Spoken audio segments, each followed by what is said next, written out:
مسلم hands international London کا رمضان المبارک کے بابرکت مہینے میں مکہ مکرمہ میں اوپن کچن کا باقاعدہ آغاز کر دیا گیا۔ موقع پر مسلم ہینڈز کے چیئرمین سید لفت حسین شاہ، بین الاقوامی اور مقامی شخصیات کی کثیر تعداد نے شرکت کی۔ بسم اللہ الرحمن الرحیم۔ اس وقت ہم ڈیرہ فیصل آباد مکہ المکرمہ میں ہیں اور جو کھانا یہاں پر تیار ہوا ہے سحری کے لیے مختلف ہوٹلوں کے اندر سپلائی کیا جائے گا، اور جو اکانومی ہوٹل ہیں جہاں پر زیادہ امیر لوگ نہیں ٹھہرتے، جن کے لیے کھانا مشکل ہے، اور ہوٹل تو لے لیا، ٹکٹ لے لی، لیکن اپنا کھانا مہیا کرنا مشکل ہو رہا ہے، ان کے لیے مسلم ہینڈز نے 5 ہوٹلوں میں کھانا شروع کیا۔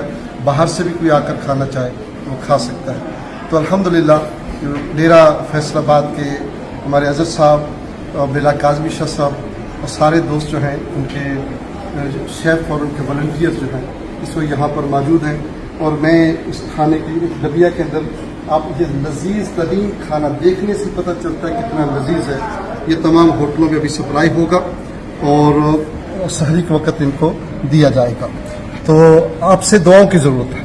ہم شہر مکہ اور وہ جگہ جہاں پر قبولیت کی، یہ رب کے مہمان لوگ ہیں، ایک تو ان کی خدمت، دوسرا یہ وہ جگہ ہے جہاں پر اللہ رب العزت آنے والے کو کبھی خالی ہاتھ اور خالی جھولی نہیں بھیجتا۔